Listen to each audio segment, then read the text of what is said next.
name is Marc Raboy, and I'm the Beaverbrook Professor of Ethics, Media, and Communications at McGill, and the author of Marconi, The Man Who Networked the World, which is shortlisted for the RBC Taylor Prize in Nonfiction. The book has attracted a great deal of attention, first of all in the US, which was the nice thing about having a publisher based in New York. I mean, we were reviewed in the New York Times and the Wall Street Journal. I did an op-ed piece for the Los Angeles Times, and I've been cited in the Washington Post and so on. And very well in the UK, an excellent review in the Sunday Times, and in Ireland, interestingly. There's a lot of interest in the book because of Marconi's Irish connections, which are not widely known. And in Italy as well, and we're hoping that we'll have an Italian translation before long. So far, the one foreign language publication that we know will be forthcoming is in Chinese. A Chinese publisher bought the rights even before the book was out on the basis of the prospectus and the topic. This is really a global story in the sense that Marconi was everywhere, but he also touched so many different aspects of modern life. So I'm finding, and I'm getting contacts from people who have like a technical connection and somehow, an interest in wireless, or a family member who had worked for the Marconi company someplace.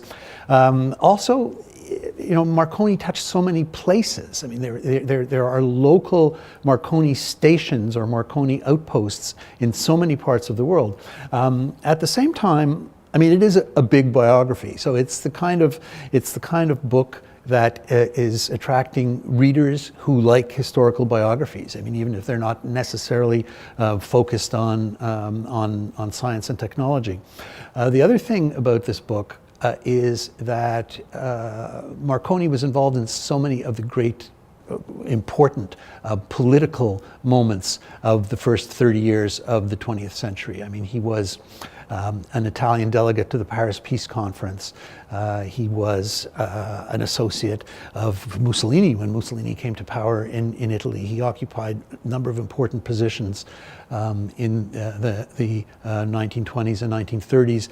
He was also a diplomat. He traveled the world. I mean, Franklin Roosevelt had him to lunch at the White House.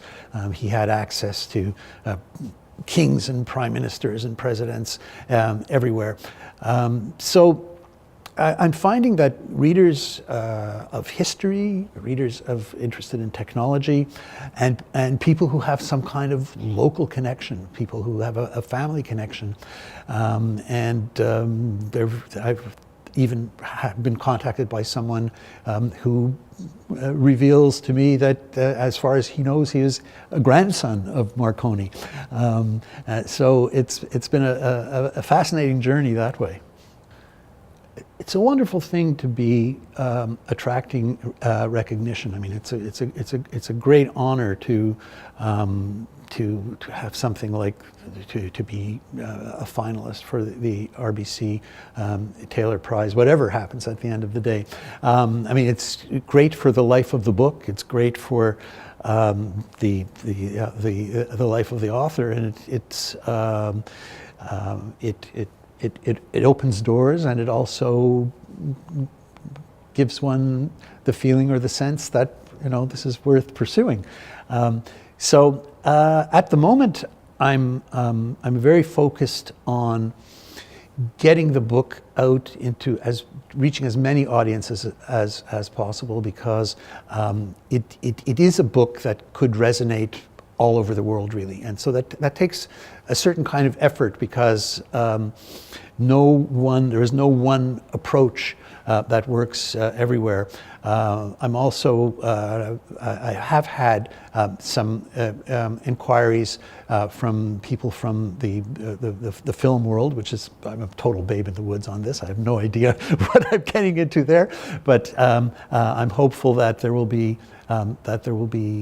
something there. We've done a lot of radio interviews. CBC Ideas did a full hour. I've been on Australian broadcasting and Irish broadcasting and so on. So that's really what I'm working on at the moment. I do have a number of projects coming up, which is a bit early to talk about. But one of the nice things again about the prize is it's kind of it may be an opening for another kick at the can. My name's Marc Raboy. I'm a professor of communication at McGill and the author of Marconi, the Man Who Networked the World.